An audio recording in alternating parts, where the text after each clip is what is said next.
Hello and welcome to NDTV. I am Aditya Kaul. Ever since America entered Venezuela and started a military operation, now there has been Greenland at the center of the storm, with the United States saying that this is their national security interest, that Greenland would be acquired, and perhaps the timeline is the next 2 months, and military is an option as well. On the other hand, Greenland has said that Trump should end his fantasy of acquiring or taking over Greenland. What does this mean about the strategic developments in this region? How will the Europe react?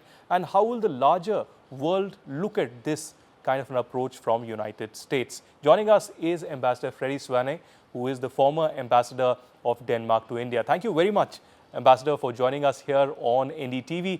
I want to begin by asking you your first reaction to the Greenland debate that has been underway for quite some time, but especially after the military operation in Venezuela and the president being literally abducted from there. Now the Greenland debate is raging. Almost every passing day there are statements coming in. Every morning when I wake up, I'm just checking the new headlines from Washington, and I see new aspects being added to this almost unprecedented exchange of views on how is the national security interest of US best being taken care of in relation with Greenland, and whether it's a kind of military intervention or economic pressure. Everything is on the table, and of course it has a huge impact on the discussions in Denmark, within the Kingdom of Denmark, but also in Europe. So every day, every hour will bring new aspects to this very unprecedented chain of events. Well, there was a statement, a joint statement that came in from President Macron of France, Chancellor Merz of Germany, Prime Minister Meloni of Italy, Prime Minister Tusk of Poland, Prime Minister Schanz of Spain, Prime Minister Starmer of the United Kingdom, and finally Prime Minister Frederiksen of Denmark. And I just want to point out to the last statement. It says Greenland belongs to its people. It is for Denmark and Greenland and them only to decide on matters concerning Denmark and Greenland. But will this actually happen? Because, you know, we have a kind of a new international world order after what happened in Venezuela. And it does seem that, you know, United States is acting in a different matter when it comes to Russia and Ukraine. But when it comes to own national security interest, Venezuela, Colombia, Cuba, it is ready to annex. I think you're right in what you're just saying. We have a new world order. We have a new, stronger political leader in US. And President Trump is pursuing whatever kind of interest he thinks is needed to protect and secure the national security interest of US, being it in Venezuela. That's the old Monroe Doctrine now at full display. US wants kind of security in its neighborhood, and they are ready to do what they deem is necessary. When it comes to Greenland, of course, geographically speaking, if you see on a map where Greenland is placed, of course, it's a very, very important place security-wise for US. That's why they have a treaty with Denmark and Greenland later on in 1951, which allows the US military presence on the ground. So that's one part, of course, a legitimate security interest in the Arctic for US.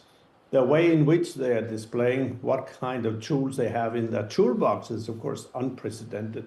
The fact that the European leaders gather around Denmark and Greenland, I don't think that's something special. The alternative would have been extremely special if nobody were supporting Denmark and Greenland. Our Prime Minister has said repeatedly it's for the Greenlandic people to decide what kind of future they want. They can seek independence. They can stay within the Kingdom of Denmark. They can also go to US if that's the will and the interest of the Greenlandic people. It goes without saying that for NATO, Greenland, through the Kingdom of Denmark, is part of NATO. So here you have a kind of, put nicely, I would say, a discussion, debate within the family. We have the father of the family, the head of the family, now trying to say that my friends over there, you have to be part of the extended family. So this kind of discussion is needed, I think, but also you have to be careful, and you have to be careful not to escalate. Therefore, diplomacy, not in the public, but in the back channel kind of framework is so important. And that's the only way by which you can solve this crisis or tension or discussion, whatever is the word you would put as a label to this ongoing crisis. Well, both foreign ministers of Denmark and Greenland have approached US Secretary of State Marco Rubio, in fact, in the last 1 year repeatedly for a meeting that has not been granted. And now yesterday again, a request has been sent out for a meeting, whether that takes place or not. But my larger question, Ambassador Svane, is also about the response of Europe. How do you think, if at all, there is some kind of a kinetic measure? This time around in Venezuela, doesn't seem like that President Maduro was really prepared for the kind of action that really happened. Overnight, he was woken from sleep and literally abducted by the Apache helicopters and other helicopters of the US Delta Force. But this time around, if there is at all a kinetic military response, how do you think the Europe as a coalition will respond? How will the European Union respond? And secondly, do you think there will be an impact on the NATO that some of the European leaders are trying to suggest?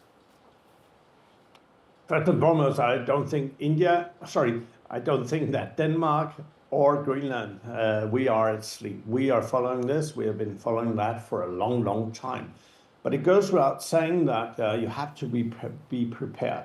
And you need really to pursue the de-escalation and through back-channel diplomacy. That's it.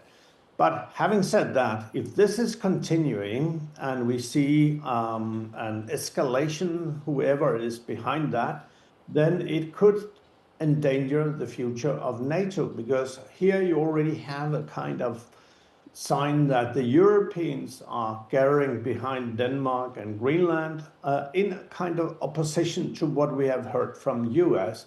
And US is part of NATO and of course the biggest player within NATO. So in that context, if you have this kind of tension growing and it will escalate, then in the longer run, it will have an impact on NATO. Is that a bad thing? Personally, and based on my experience, I don't think it's that bad in the sense that Europe, also given the Ukraine war, we have been neglecting the building up of our own European security, our own military structures and so forth. So if Europe, and that's also the wish of the US, if Europe would like really to become a player globally and geostrategically, of course we need to build up our own military preparedness and structures. So in that context, it's also kind of a wake-up call. In a larger context, of course, if NATO is not going to be what we think it has to be and should be, but it's a different kind of structure with US focusing much more also in line with the new national security policy or strategy, if they think we have to take care of our own national interests, a kind of strategic autonomy in that context, and you know that what that means in an Indian context, then of course it will have huge ramifications across the world, not only in the Northern Hemisphere, but also for the rest of the world. And it might, in the longer run, also lead to the dismantling of existing structures like United Nations, IMF, and so forth. And in the global south, you have seen a lot of reactions also to the Venezuelan incident, if I can use this very mild word here, but also our UN, the Security Council, IMF, and World Bank, are they really catered for the new world order and the ambitions and the need of the global south? Big question mark. So I think for the first time ever, everything is up in the air, really. Well, certainly a big question mark, but for the layman, Ambassador, from your vast experience, could you explain that what is the power dynamics or the power competition around the Arctic, around Greenland really all about? What is the basic intention of the United States when it really wants to venture and annex Greenland? Do you think it is the natural resources? Do you think it is rare earth? Do you think there's something significant that is there that the United States is after? Because when it comes to Venezuela, the entire narrative was built up against drug trafficking, etc. But it does seem that oil was the real reason, and Trump actually spoke in detail about it. What about Greenland? Everything, every aspect of what you are mentioning when it comes to Greenland will of course be in the play. It goes without saying. It starts with US saying that Arctic Greenland is so important for our national strategy. And just take a look on the map of Greenland and Arctic, and you see how huge and how strategically located Greenland will be and is in the coming years. And for a layman, don't enter into my backyard. My backyard is my backyard, and I want you to stay out of it. And therefore, Greenland in an US optic is our backyard. And they claim, wrongly I think, that Denmark and Greenland and the Europeans haven't done too much in order to protect the Arctic, but that's their view. So US is in a fierce competition with China, and they want to keep out China from Greenland, perhaps also Russia. And you see that also when it comes to Venezuela. It was part of the discourse that now Iran, China, and Russia, they have lost a kind of very strong footprint in Latin America. And it's seen from a national security strategy point of view in US, it seems also to be a very, very important and valid point. So in that context, when we talk about Greenland, you see exactly the same kind of ideas, considerations, and reflections. Should we blame them for that? No, I don't think. It's their interest, it's their future. And of course, what can be done is really to seek dialogue and do not try to escalate. You need to de-escalate things. And I hope that would be what we are looking into in the coming days and years. Literally. Right. Dialogue and diplomacy should be the way forward. That's what New Delhi also suggests, always, be the Russia-Ukraine war or any other conflict, really. But I want your opinion also, Ambassador Svane, also on the Venezuela issue. When you saw those images and news about the entire military operation, absolute resolve by the United States in Venezuela, the capture of the president, what was going through your mind, your initial impression? And secondly, also, I ask you this question because, many in the Europe have been silent, I would say, not really condemning this in as many words. The UK as well has not reacted as sharply as one would have expected, if a country really stands by democratic values and human rights, because, the Russia-Ukraine conflict has been underway. And the entire Europe has been banking on the premise that Russia has violated the sovereignty of Ukraine, and that's how the conflict has really begun. What does this say about the US approach in Venezuela now? I think the US decided that here was a person who did not enjoy any major support from the international community at large. And he was not an elected president. There was an election, there was a cheated election and so forth. So he had no legitimacy. So therefore, they decided to remove him. And of course, the drug issue was highlighted as one of the main reasons later on. And during the press conference, oil and resources were taken into the consideration as well. When I saw it, I felt it was like a game. I mean, a Hollywood drama or Netflix series where you see how fantastic military operations are being conducted.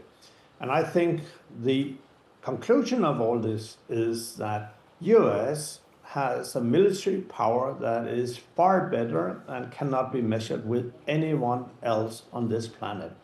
And that will also lead them to the conclusion that we can do whatever we decide is important for us. And they did that, obviously. So it was like a game. Did I believe it? Could I switch it off? No, it just happened. They went in and they took out this president and his wife. That's unprecedented, obviously. The Europeans did not criticize Trump. They said we have to respect the international law, rules of or and all that, the principles, and they couldn't say less, I will say. But there is not a single person, according to my knowledge, at least from our part of the world, that mentioned Trump by name and criticized him. And therefore, I think implicitly it also signifies that on our side, the European side, there are considerations that the world order has changed. The tools that you can apply have been changed as well. So we are part of a new world order where power and power politics will have a much more significant role that we have been used to. So that will have an implication because if there are people who are banging for the future, even elected politicians, there might be some people considering, okay, this guy, this lady, whoever, might not be in our interest in the longer run. So I think the door has been opened, the key has been thrown away, and the door through which we enter a new room is unprecedented.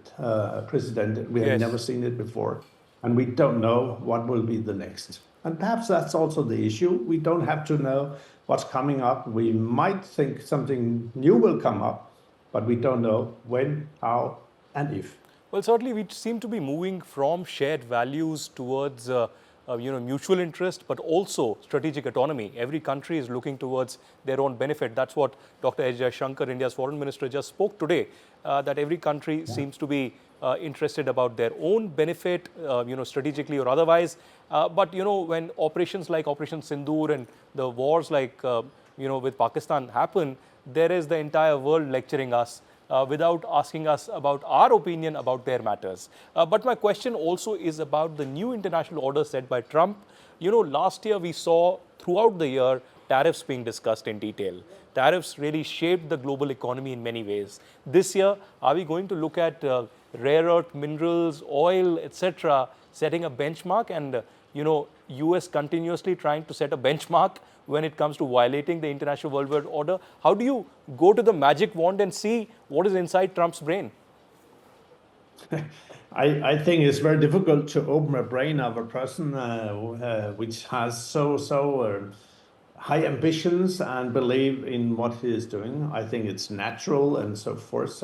But coming back to your question, strategic autonomy, my nation first, is so important. And I don't think that after COVID, and it already started during COVID, where despite structures, corporations in regions and so forth, we all decided at a national level to protect our population and our country. So that, I think, taught many politicians, leaders of governments and so forth, but also the corporates, that in order to protect our nation, big, small, medium-sized, we need to take care of our own national interests. So I'm not surprised. I will be a little bit nervous about where is the end to it. Is there any end to it? And obviously, President Trump has set a new record when it comes to moving the bar higher and higher. And if you define an issue, a person, or a region, or a country, or whatever, as a hardcore national security interest, then I don't see any constraints when you really would like to pursue and securing your own national interest. Right. I think, since we are speaking on an Indian news channel, I think it's important to keep in mind how well the strategic autonomy has really served a country and nation like India. Ambassador, that was going to be my last question, in fact. Sorry to interrupt you. I want to ask you about the tariff issue in context of India. US-India tariffs have been in the center of a major discussion. Trump has been speaking about it repeatedly. He has initially said that Modi is a very good man. He's very happy with me. Today, again, he spoke that Modi is not very happy with me because of the tariffs that India has to pay. But India economically has been doing very well. India is the fourth largest economy, perhaps in a few years will be the third largest economy in the world. There is a great number of countries who want to engage economically with India because of the massive talent pool here, large population, and a lot of experiments that happen out here that are very successful, from startup ecosystem to innovation, etc. So my question is, will the West embrace India's rise? Yes, of course. When I was the ambassador through 10 years in India, my only ambition was really to connect my country, my companies, being Denmark, and in a larger perspective, the Nordics, with India. I don't think there's any equation for growth, for a future, for a green transition without India being part of it.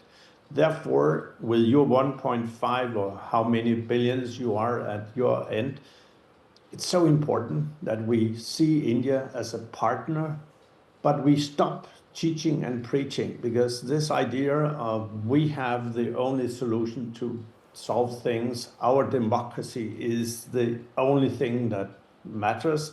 There's a textbook, forget about that.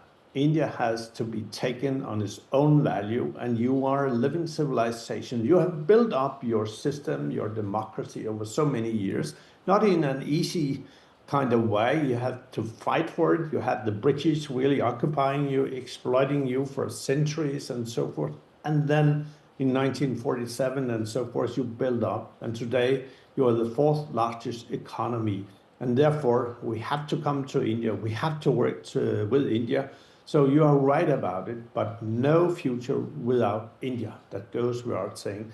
But your strength, Mr. Kaul, is the strategic autonomy, because that allows you and has allowed you really to define your own national interests, militarily, security policy-wise, economically, socially, culturally, and so forth. And that has left you with a strong, strong position. Right. And tariffs come, but you have been able to navigate. Of course, I know you have been impacted economically, the government sector, the SRIMs and all that. But India has such a strength that you can navigate. So you are far better off. And of course, Mr. Trump will use the tariff tool. He has used it against Europe. He is using it across the world. It might help, might threaten, might endanger relationships and so forth. But by the end, if you believe in strategic autonomy, you believe in your nation first, then you have to stick to what you deem is necessary for the economic, social development of your nation. And you've done that. Well, on that note, Ambassador Freddy Svane, thank you very much for joining us here on NDTV. Always a pleasure having you here. See you soon again, my friend. Dhanyavad. Thank you.